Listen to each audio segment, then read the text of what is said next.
Əhlüsünnət mənsublarının ümumiyyətlə Allah Cəllə və Alanın kəlam sifəti barədə etiqadı. Bir şey anlamaq lazımdır ki, əhlüsünnət mənsubları etiqadın təməllərində öz aralarında ixtilaf etməmişlər. Yəni, təməl olaraq əhlüsünnət mənsubları kəlam sifətində ittifaq etmişlər. İttifaq etdikləri məqam nədir? Onlardan hər biri Allahın kəlamının onun zatı sifət olduğunu isbat etmişlər. Allah Cəllə və Alanın kəlam sifətini isbat etmişlər. Digər firqələrdən fərqli olar. Məsələn, Mötəzililər kəlamı Allahın sifəti olaraq qəbul etməmişlər. Onlar deyirlər ki, Allah Cəllə və Ala zatı ilə eşidəndir, zatı ilə görəndir, zatı ilə biləndir, zatı ilə qüdrət sahibidir və s. Yəni, sifətləri inkar edirlər. O baxımdan onlar əhl-i-sünnət qatında bidət tayfalardan hesab olunmuşlar. O cümlədən Cəhmiyyə firqəsi və digər batil firqələr, həmçinin rafizlər də Allah Cəllə və Alanın sifətlərini qəbul etmirlər. Lakin əhl-i-sünnət mənsubları təməl olaraq, yəni təməl mövzularda ittifaq ediblər. İttifaq etdikləri də məqam Allah Cəllə və Alanın kəlam sifəti ilə vəsf edilməsidir. Məsələnin təfərrüatına gəldikdə isə təfərrüatda ixtilaf etmişlər. Lakin onların təfərrüatda ixtilaf etmələri onları əhl-i-sünnət məfhumundan çıxarmır. Təməl olaraq alimlərimiz bu məsələyə bu şəkildə yanaşmışlar. Məsələn, Həmbəli imamları ilə əhl-i-sünnətin digər mənsubları arasında kəlam sifətinə dair yekdil olduqları və ixtilaf etdikləri məqamlara qısa şəkildə nəzər yetirik. Əhl-i-sünnətin hər üç məktəbi, Həmbəlilər, Əşarilər və Maturidilər Allahın kəlam sifəti ilə vəsf olunmasına və kəlam sifətinin onun zatında qaim olan qədim bir sifət olması yekdil olmuşlar. Yəni, üç məsələdə yekdildirlər. Kəlam Allahın sifətidir, əzəlidir və həmçinin onun zatı sifətidir. Bu üç şeydə onlar ittifaq edirlər. İmam Səfərini rahimehullah son dönəm həmbəllərindən olmuş buyurur ki: "Vəl-hasil enne məzhəbəl Hanabilə kəsailis sələf ennallaha yetəkəlləmu bi harfin və sautin." Digər sələf imamları kimi həmbəllərin məzhəbi də uca Allahın hərf və səslə danışmasıdır. Qeyd etdik ki, həmbəli imamları qatında Allah Cəllə və Alanın kəlamı, o cümlədən Quran-ı Kərim qədimdir. Ancaq bəzi alimlər Quranın qədim olduğunu qəbul etməmişlər və bunun Abdullah ibn Külləbin görüşü olduğunu və sələf imamlarının bu etiqadda olmadığını iddia etmişlər. Yəni, bəzi alimlərə görə Allahın kitabı Quran-ı Kərimin və həmçinin digər kitabların qədim, yəni əzəli olduğunu demək doğru deyil. Onların iddiasına görə Allah Quranı sonradan danışmışdır. Yəni, müəyyən hadisələrə bağlı şəkildə Allah Cəllə və Ala Quran-ı Kərimi danışmışdır. Təbii ki, bu iddiaya əsasən bütün təbəqələrdə olan həmbəlləri, külləbilərin fikrini mənimsəməkdə suslamaqdır əslində. Lakin İmam Əhmədin sözlərindən, yəni biz həmbəli imamlarının sözlərini oxuduq, İmam Əhmədin sözlərindən belə anlaşılır ki, Allah Cəllə və Alanın kəlam sifəti əzəlidir, qədimdir, onun əvvəli yoxdur.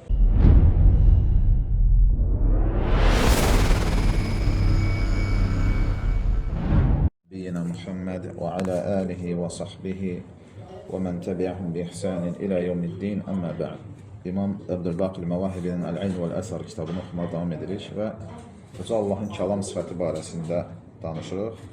Müəllif buyurur ki, Allah Cəllə və Alanın kəlamı, yəni onun kəlamına tərif verərək buyurur ki, وبأنه تعالى قائل ومتكلم بكلام قديم ذاتي وجودي غير مخلوق ولا محدث ولا حادث بلا تمثيل ولا تشبيه ولا تكييف. Uca Allah qədim zatı və vücudi kəlam ilə danışandır və deyəndir. Onun kəlamı məxluq deyil, muhdəs və hədis də deyil. Muhdəs və hədis deyildikdə burada qəsd olunan, yəni sonradan peyda olan, sonradan ortaya gələn bir kəlam deyil, qədimdir, əzəlidir. Bilə təmsilin və lə təşbihin və lə təkif. Yəni, Allah Cəllə və Alanın kəlamı digər kəlamlara bənzəməz və həmçinin ona keyfiyyət verilməz. Təmsil və təşbih deyildikdə burada, yəni Allah Cəllə və Alanın kəlamı heç bir yöndən məxluqatın kəlamına bənzəmir anlamını daşıyır. Müəllifin dediyi sözdən aydın olur ki, Allah Cəllə və Alanın kəlamı əzəlidir, onun əvvəli yoxdur. Və bu sözə əsasən də alimlərimiz buyurmuşlar ki, Quran-ı Kərim, İncil, Tövrat, Zəbur və Allahın nazil etdiyi digər bütün kitablar Allah Cəllə və Alanın əzəli və qədim kəlamıdır. Bəlli olur ki, Quran-ı Kərimin də əvvəli yoxdur, o əzəli bir kəlamdır. Həmbəli imamlarının xüsusən qeyd etdiyim kimi Uca Allahın kəlam sifəti barədə etiqadlarını bilmək üçün bir neçə məsələ üzərində dayanmaq lazımdır. Birinci məsələ, Allahın kəlamı səslər və hərflərdən ibarət bir həqiqətdir. Alimlərimiz Allahın kəlamını tərif edərkən buyururlar ki, onun kəlamı səs və hərflərdən ibarətdir. Lakin bu səs və hərflər məxluqatın səsinə və hərfinə bənzəməz. Tərifdə də qeyd edildiyi kimi, onun kəlamı məxluqatın kəlamına heç bir yöndən bənzəmir. İkinci məsələ isə Allahın kəlamı qədimdir, yəni əzəlidir və onun əvvəli yoxdur. Və qeyd edildiyi kimi, bəlli olur ki, Quran-ı Kərim, Tövrat, İncil və Allahın nazil etdiyi digər kitablar qədimdir, əzəlidir. Çünki bütün bu kitablar Allahın kəlamı hesab olunur. Üçüncü məsələ isə Allahın kəlamı vücudi sifətdir. Vücudi sifətdir, yəni həqiqi mövcud olan vücudi sifətdir, yəni ədəmi bir şey deyil. Yəni məcazi bir şey deyil, bu həqiqi bir sifətdir. Dördüncü məsələ isə Allahın kəlamı məxluq, hədis və muhdəs deyil. Məxluq biz bildik ki, yəni yaradılmış deyil. Allahın kəlamının məxluq olduğunu deyənlər Mü'təzili firqəsi olmuşdur. Onların iddiasına görə Allah Teala kəlam sifəti ilə vəsf edilmir. Allahın zatında kəlam sifəti deyilən bir şey yoxdur. Onlar iddia etmişlər ki, Allah kəlamı yaradır və sonra da onu insanlara nazil edir. Misal üçün demişlər ki, Allah Quranı yaratmış, insanı yaratdığı kimi və sonra da onu bəşəriyyətə nazil etmişdir. Bu Mü'təzililərin dediyi batil sözlərdəndir. Çünki kəlam, qeyd etdiyimiz kimi, Allahın əzəli və qədim sifətidir. Bizim alimlər buyururlar ki, Allahın kəlamı məxluq deyil, həmçinin hədis deyil. Hədis və muhdəs iki kəlmə istifadə edir burada müəllif. Nəyə görə bu ikisini zikr edir? Çünki kəlam alimləri xüsusən qeyd edirlər ki, hədis və muhdəs hər ikisi sonradan peyda olan mənasını ifadə etsə də, onların arasında müəyyən fərqlər var. Hədis, alimlər buyururlar ki, Allahın zatında yenilənən bir şeydir. Allahın zatında peyda olan bir şeydir. Muhdəs isə Allahın zatından xaric peyda olan bir şey deyilir. Bu sözdən aydın olur ki, Allahın kəlamı məxluq və sonradan ortaya gələn bir şey deyil. Yəni, Allahın kəlamı əzəlidir, əvvəli yoxdur. O sonradan Quranı danışmamışdır. Təbii ki, bəzi insanlarda sual yarana bilər ki, bəs Quran-ı Kərimdə Allah Teala buyurur ki, وَكَلَّمَ اللّٰهُ مُوسَى تَكْلِيمًا Allah Musa ilə danışdı.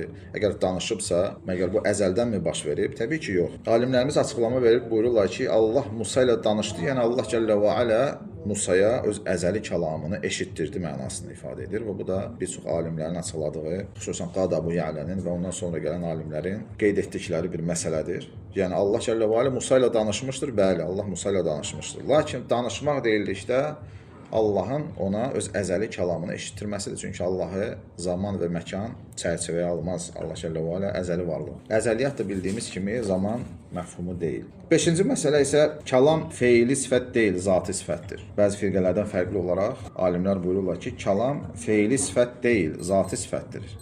Bu da Allahın kəlam sifətinin əzəli bir sifət olduğunu ifadə edir. Altıncı məsələ isə Allahın kəlamı məxluqatın kəlamına bənzəmir.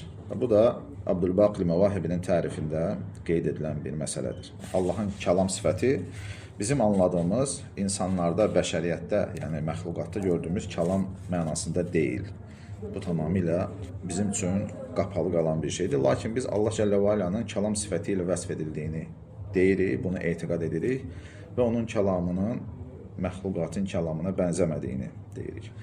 Buna dair alimlərin öz kitablarında açıqlamaları var. Məsəl üçün, İmam Əbul-Farac Abdülvahid Əl-Şirazi rahimehullah, Həmbəli alimlərindən olmuş, buyurur ki, "El-Qur'anu kelamullahi Teala munazzalun gayru mahluq, minhu bada'a və ileyhi yaud." Quran uca Allahın nazil edilmiş kəlamıdır və məxluq deyildir. Ondan başlamış və ona tərəf dönəcək. Sonra buyurur ki, "Təkəlləməllahu Teala bihi fil qidam." Uca Allah onu qədimlikdə yazılan hərf, eşidilən səs və bilinən məna ilə danışmışdır. Təkəlləməllahu Teala bihi fil qidam bi harfin yuktab və savtin yusma və ma'nan yu'lam. Alimin sözlərindən də bəlli olur ki, Allah Cəllə və Alənin kəlamı mövcud olan və məxluq olmayan bir kəlamdır. Ondan başlamış və ona tərəf dönəcək və Allah kəlamını, yəni istər Quran olsun, istər Tövrat olsun, İncil olsun və digər nazil edilmiş bizim bildiyimiz və bilmədiyimiz kitabları öz qədimliyində, yəni əzəliyyatda danışmışdır. Həmçinin İmam İbn Qudamə rahimehullah buyurur ki: "Və min sifatillahi Teala ennehu mutekellimun bi kelamin qadim." Uca Allahın sifətlərindən biri onun qədim kəlam ilə danışmasıdır. Alimlərimiz qədim kəlməsini istifadə etdikdə təbii ki, bunun istilahi mənasını qəsd edirlər. Çünki bizdə qədim kəlməsi hansı bir köhnə bir şeyə istifadə edilir. Amma əslində alimlərin xüsusən etiqad kitablarında qeyd etdikləri qədim sözü, yəni əzəli mənasını ifadə edir. Allah Cəllə və Alə qədim kəlamı ilə danışandır dedikdə, yəni Allah əzəli kəlamı ilə danışandır mənasını ifadə edir. Və İbn Qudam rahimehullah buyurur ki, uca Allahın sifətlərindən biri onun qədim kəlam ilə danışmasıdır. Yəsma'uhu men şa'a min xalqih. Dilədiyi kimsələrdən bəziləri onu eşidir. Səmi'uhu Musa aleyhissalam minhu min qeyri vasitah. Musa aleyhissalam vasitəsiz olaraq ondan onu, yəni kəlamı eşitmişdir. Və səmi'ahu Cibril aleyhissalam, həmçinin Cəbrail aleyhissalam və izin verilmiş mələklər və elçilər o kəlamı eşitmişlər. Diqqət etirsəz, İbn Qudam rahimehullah buyurur ki, eşitmişlər. Yəni Allah Cəllə və Alə onu danışmışdı dediyi zaman bu məxluq olan varlıqlar, yəni Musa aleyhissalam, Cəbrail, digər elçilər və həmçinin mələklər Allahın kəlamını eşitmişlər. Yəni onun əzəli kəlamını eşitmişlər mənasını ifadə edir. Həmçə Əbul-Fadl Ət-Təmimi, o da Həmbəli imamlarından olmuş bir alimdir, qədim Həmbəlilərdəndir. Buyurur ki, İmam Əhməd belə deyərdi: İnna lillahi azza və cəllə kalaman huwa bihi mutakallim. Uca Allahın danışdığı kəlamı vardır. Və zalika sifatun lahu fi zatihi. Bu onun zatında olan sifətidir. Xalafa biha al-kharas wal-bukma was-sukut və imtadaha biha nafsuhu. Bu sifət lallıq və susqunluqdan fərqli olan bir sifətdir. Allah özünü həmin sifətlə övmüşdür, özünü bu sifətlə mədh etmişdir. Çünki kəlam sifəti Allah Cəllə və Alənin kamil zati sifətlərindəndir. Həmçinin Qadı Əbu Ya'lə rahimehullah buyurur ki, Vallahu Teala mutekellimun bi kalamin qadimin gayri məxluq, leysə bi cismin və la cevherin və la arad, və huve mevsufun bihi fīmə ləm yəzəl, və kalamuhu la yushbihu kalaməl ədəmiyyin. Uca Allah məxluq olmayan qədim kəlam ilə danışır. O, yəni Allahın kəlamı cisim, cövhər və ərəz deyil. Müşahidə aləmində olan bütün varlıqlar bu üç şeydən biridir. Yəni ya cisimdir, ya cövhərdir, ya da ərəzdir. Sonra buyurur ki, əzəldən o sifətlə vəsf edilməkdədir. Allah Cəllə və Alə əzəldən o sifətlə vəsf edilməkdədir. Onun kəlamı bəşər kəlamına bənzəməz. İmam Səffərini rahimehullah son dönəm həmbəlilərindən olmuş buyurur ki, وَالْحَاصِلْ أَنَّ مَذْهَبَ الْحَنَابِلَةِ كَسَائِرِ السَّلَفِ أَنَّ اللّٰهَ يَتَكَلَّمُ بِحَرْفٍ وَصَوْتٍ. Digər sələf imamları kimi həmbəllərin məzhəbi də uca Allahın hərf və səslə danışmasıdır. Kəlam sifəti barəsində bir neçə məsələyə də inşallah diqqət yetirək. Qeyd etdik ki, Həmbəli imamları qatında Allah Cəllə və Alənin kəlamı, o cümlədən Quran-ı Kərim qədimdir. Ancaq bəzi alimlər Quranın qədim olduğunu qəbul etməmişlər və bunun Abdullah ibn Külləbin görüşü olduğunu və sələf imamlarının bu etiqadda olmadığını iddia etmişlər. Yəni, bəzi alimlərə görə Allahın kitabı Quran-ı Kərimin və həmçinin digər kitabların qədim, yəni əzəli olduğunu demək doğru deyil. Onların iddiasına görə Allah Quranı sonradan danışmışdır. Yəni, müəyyən hadisələrə bağlı şəkildə Allah Cəllə və Alə Quran-ı Kərimi danışmışdır. Təbii ki, bu iddiaya əsasən bütün təbəqələrdə olan həmbəlləri, külləbilərin fikrini mənimsəməkdə suslamaqdır əslində. Lakin İmam Əhmədin sözlərindən, yəni biz həmbəli imamlarının sözlərini oxuduq, İmam Əhmədin sözlərindən belə anlaşılır ki, Allah Cəllə və Alənin kəlam sifəti əzəlidir, qədimdir, onun əvvəli yoxdur. İbn Həcər Əl-Əsqələni Fəthül Bəri əsərində buyurur ki, Əbu İsmail Əl-Haravi Əl-Faruq fi Sifət adlı kitabında Harbül Kirmənidən nəql edir ki, İshaq ibn İbrahim Əl-Hanzalidən, yəni İbn Rahavayhidən bu ayət barədə soruşdu. Onlara Rəblərindən yeni bir zikr gəldikdə, Ənbiya surəsində yeni bir zikr gəldikdə, yəni bəzi mötəzillər xüsusən Quranın məxluq olduğunu isbatlamaq üçün bu cür ayətləri dəlil gətirirlər. Deyirlər ki, Quran məxluqdur. Allah Teala onu sonradan yaradıb və buna dəlil də bu kimi ayətlərdir. Onlara Rəblərindən yeni bir zikr gəldikdə. Deməli, alimlərlə mötəzillər arasında çəkişmə Quranın əzəli yaxud da ki, yeni olması ətrafında baş vermişdir. Lakin bu ayətlərin əslində açıqlanması, təfsiri tamamilə fərqlidir və bu imam buyurur ki, bu ayətin açıqlamasında izzət sahibi olan Rəbdən qədim, yer üzündə isə yenidir. Yəni, bu ayətin əslində mənası odur ki, İnsanlara Quran-ı Kərim nazil edildikdə onlara yeni xəbərlər gəlirdi. Lakin bu yeni olan xəbərlər Allah Cəllə və Alənin zatında qədim olan kəlam sifətidir. Həmçə Əhl-i Sünnətin mötəzillərlə dediyim kimi baş vermiş ixtilafı Quranın qədim yaxud yeni olması ətrafında idi. Və mötəzillərin fitnəsinə tabi olmuş, məsələn, Abbasi xəlifəsi Məmun və həmçə digərləri, ondan sonra Mötəsim olub, ondan sonra Vasiq olub. Bu üç xəlifə xüsusən mötəzillərin fitnəsinə uymuş Abbasi xəlifələr olmuşlar. Həmin dönəmdə yaşamış imamların məhz bu sözü dediklərini anlamışlar. Yəni, bu xəlifələr imamların Quran-ı Kərimin və həmçinin digər Allah Cəllə və Alanın kəlamının qədim olduğunu anlamışlar. Bu səbəbdən onları imtahana, sınağa çəkirdilər. Məmunun bir məktubu var, alimlərə yazıb. Həmin məktubda buyurur ki, məktubdan olan bir hissədir. Buyurur ki, onlar iddia etmişlər ki, Quran qədimdir, əvvəldir və Allah onu xəlq etməmiş, onu sonradan ortaya gətirməmiş və ixtira etməmişdir. Yəni, Mötəzilər iddia edirdilər ki, Allah Cəllə və Alə Quranı yaratmış və ixtira etmişdir, sonradan onu ortaya gətirmişdir. Alimlər isə tamam fərqli bir söz deyirdilər, yəni əhl-i sünnət alimləri. Həmçinin məlum olduğu kimi Quran-ı Kərimin əvvəli və axırı vardır. Quran-ı Kərimin əvvəli və axırı vardır. Belə olan halda sual yarana bilər. Allah Cəllə və Alanın sifəti haqqında əvvəli olmayan Allahın kəlamı necə deyilə bilər? Biz deyirik ki, Allahın kəlamı əvvəli olmayan Allah Cəllə və Alanın sifətidir. Çünki biz onun əzəli olduğunu deyiriksə, deməli Allah Cəllə və Alanın bu sifətinin əvvəli yoxdur. Eyni ilə zatının da əvvəli olmadığı kimi. Çünki biz deyirik ki, "Huvel-əvvəlu və leysə qabləhu şey." Allah əvvəldir, ondan öncə heç bir şey olmamışdır. Bu məsələyə Əbul-Fərəc Abdülvahid Əş-Şirazi açıqlama gətirir. At-Təbsira adlı kitabında buyurur ki, müxalif etiraz olaraq belə demişdir. Biz və siz Quranın qədim olmasına icma etmişik. Elə isə qədim olan bir şeyin necə başlanğıcı ola bilər? Çünki biz bilirik ki, Quranın bir başlanğıcı, bir axırı var. Mesela açırıq, kitab Fatihə surəsi ilə başlayır, Ən-Nəs surəsi ilə bitir. Bu kitabın əvvəli və axırı var. Lakin biz deyirik ki, Allahın kəlamının əvvəli və axırı yoxdur.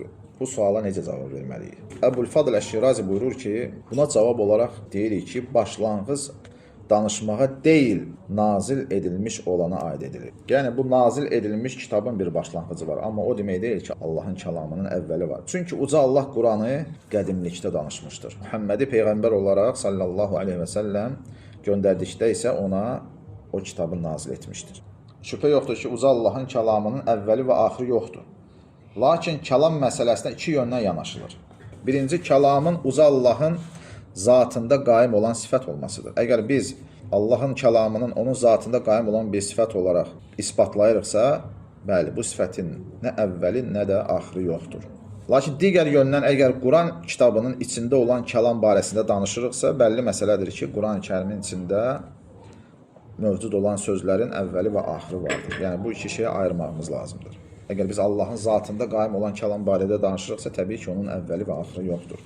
Həmçinin bizim alimlərimiz belə bir məsələyə toxunublar. Əgər Uca Allahın kəlamı onun zatı sifətidirsə, belə olan halda biz Quranın yer üzünə nazil olduğunu və insanların kökslərində, səhifələr və kitablarda olduğunu deyəcəyimiz zaman Allahın kəlamının məxluqatın zatında yerləşmiş olduğunu demiş olurmu?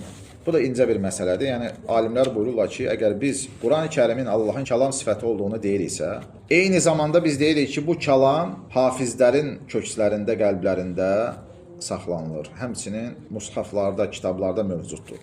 Belə olan halda Allah Cəllə və Alanın kəlam sifətinin məxluqatın qəlblərində yerləşdiyini demiş olacaqmı? Məzhəbin şeyxi Qad Əbu Ya'la rahimehullah buyurur ki, Quranın nazil olması sözünün mənası onun kitablara və kökslərə keçməsi anlamına gəlmir. Yəni, Allahın kəlam sifəti kitablara və kökslərə keçməmişdir. Yəni, intiqal etməmişdir. Buyurur ki, onun nazil olması zühur etməsi mənasındadır. Zuhur deyildikdə qəsd olunan nədir? Buna da Əbul-Həsən İbn Zahuni, Həmbəli imamlarından biri, açıqlama gətirir. Buyurur ki, misal olaraq ən yaxın müqayisə günəşin işığıdır. Günəşin şüasıdır, işığıdır. Həmin işıq uzanır və günəşdən kənara çıxıb müxtəlif varlıqlara birləşir. Və nəticədə şüa və işığın qarışması ilə işıqlıq və istilik ortaya gəlir. Halbuki həmin şüa və işıq günəşdən ayrılmır. Yəni, bildirmək istəyir ki, günəşin şüası demək olar ki, yer üzünə hər yerə yayılır. Bir çox yerləri qızdırır və işıqlandırır. Lakin o şüanın günəşdən ayrıldığını ifadə etməz. Sadəcə onun şüası həmin o varlıqlara zühur edir. Eyni şeyi biz misal üçün hansısa bir tonqal haqqında deyə bilərik. Misal üçün insanlar tonqal qalayır və onun istisindən faydalanırlar soyuq havada. Lakin onun istisi o tonqaldan, o otdan, alovdan ayrı olmur. Yəni, müqayisə yönlü açıqlama verirlər ki, insanlara anlaşılan olsun. Bir çox alimlər də bu məsələyə bu şəkildə açıqlama vermişlər. Məsələn, Alləmə İbn Həmdən də buyurur ki, وَنُزُولُ الْقُرْآنِ إِلَيْنَا ظُهُورُهُ لَنَا كَنُزُولِ النُّورِ Quranın bizə nazil olması, nurun nazil olması kimi bizə zuhur etməsidir. Nazil olma deyildikdə, yəni kəlam sifətinin Allahın zatından çıxıb bizim qəlblərimizə yerləşməsi deyil, bəlli məsələdir. Bu yanlış və batil etiqad olar. Lakin Allahın kəlamının bizə nazil olması, nurun nazil olması kimi bizə zuhur etməsidir. Həmçinin bir məsələ də qısa şəkildə toxunaq. Əhlüsünnət mənsublarının ümumiyyətlə Allah Cəllə və Alanın kəlam sifəti barədə etiqadı. Bir şey anlamaq lazımdır ki, əhlüsünnət mənsubları etiqadın təməllərində öz aralarında ixtilaf etməmişlər. Yəni, təməl olaraq əhlüsünnət mənsubları kəlam sifətində ittifaq etmişlər. İttifaq etdikləri məqam nədir? Onlardan hər biri Allahın kəlamının onun zati sifət olduğunu isbat etmişlər. Allah Cəllə və Alanın kəlam sifətini isbat etmişlər. Digər firqələrdən fərqli olar. Məsələn, Mötəzililər kəlamı Allahın sifəti olaraq qəbul etməmişlər. Onlar deyirlər ki, Allah Cəllə və Alan zatı ilə eşidəndir, zatı ilə görəndir, zatı ilə biləndir, zatı ilə qüdrət sahibidir və s. Yəni, sifətləri inkar edirlər. O baxımdan onlar əhl-i-sünnət qatında bidət tayfalardan hesab olunmuşlar. O cümlədən Cəhmiyyə firqəsi və digər batil firqələr, həmçinin rafizlər də Allah Cəllə və Alanın sifətlərini qəbul etmirlər. Lakin əhl-i-sünnət mənsubları təməl olaraq, yəni təməl mövzularda ittifaq edirlər. İttifaq etdikləri də məqam Allah Cəllə və Alanın kəlam sifəti ilə vəsf edilməsidir. Məsələnin təfərrüatına gəldikdə isə təfərrüatda ixtilaf etmişlər. Lakin onların təfərrüatda ixtilaf etmələri onları əhl-i-sünnət məfhumundan çıxarmır. Təməl olaraq alimlərimiz məsələyə bu şəkildə yanaşmışlar. Məsələn, Həmbəli imamları ilə əhl-i-sünnətin digər mənsubları arasında kəlam sifətinə dair yekdil olduqları və ixtilaf etdikləri məqamlara qısa şəkildə nəzər yetirir. Əhl-i-sünnətin hər üç məktəbi, Həmbəlilər, Əşarilər və Maturidilər Allahın kəlam sifəti ilə vəsf olunmasına və kəlam sifətinin onun zatında qaim olan qədim bir sifət olmasına yekdil olmuşlar. Yəni, üç məsələdə yekdildirlər. Kəlam Allahın sifətidir, əzəlidir və həmçinin onun zatı sifətidir. Bu üç şeydə onlar ittifaq edirlər. Ancaq onlar bu təməldən şaxələnən bir sıra məsələlərdə öz aralarında ixtilaf etmişlər. Və qeyd edildiyi kimi, Həmbəli imamları qatında Allahın kəlam sifətinin həqiqi hərf və səsdən ibarət olduğunu oxuduq. Və Quran-ı Kərim də o cümlədən.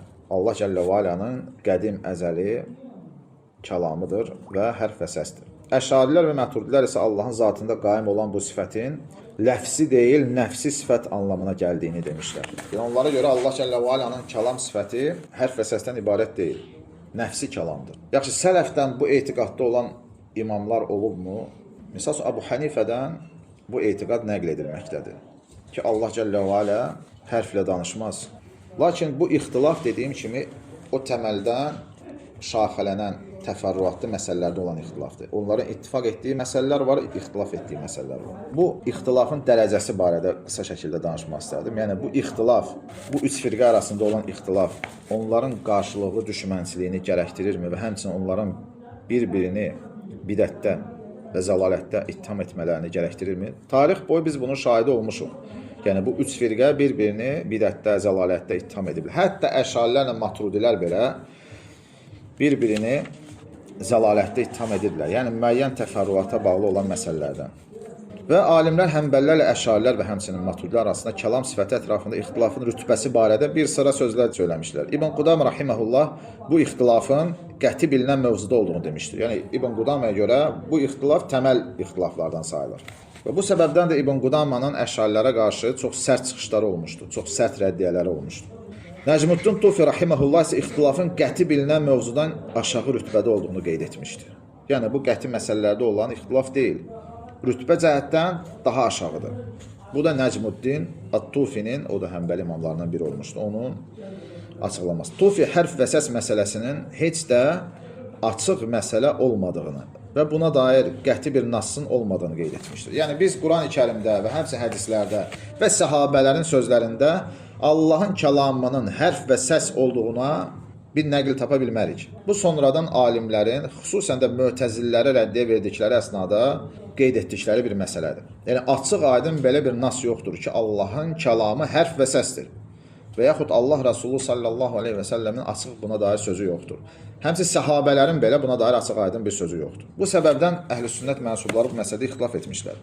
Həmçinin İmam Aləuddin Əl-Mardavinin, bu da məzhəbin təhqiqçisidir, Ət-Təhbir Şərh-ü-Təhrir kitabında qeyd etdiyi sözlərindən bu bu məsələnin heç də qəti bilinən məsələlərdən olmadığı anlaşılır. Yəni, Həmbəli təhqiqçiləri arasında Allahın kəlamının hərf və səs olması məsələsi qəti bilinən mövzulardan hesab olunmur.